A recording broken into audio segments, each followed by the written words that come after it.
By the time Constantine became the Caesar of the Roman Empire, the empire has split into half. The Western Roman Empire centered in Rome, speaking Latin.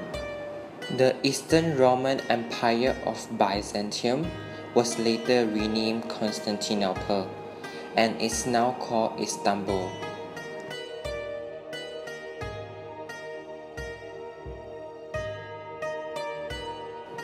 The most important wars in Western history aren't even in the West. They surround the Constantinople, and for 1,000 years, the fate of Europe depended on them. Constantinople was designed to be the center of the world when the frontiers of Roman Empire began to crumble in the 4th century. The capital was moved to the cultural, wealthy, and still stable east.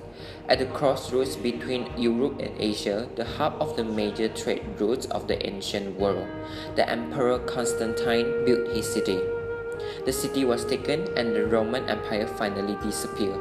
As the survivors fled the domed city, they brought with them their precious books and their ancient traditions.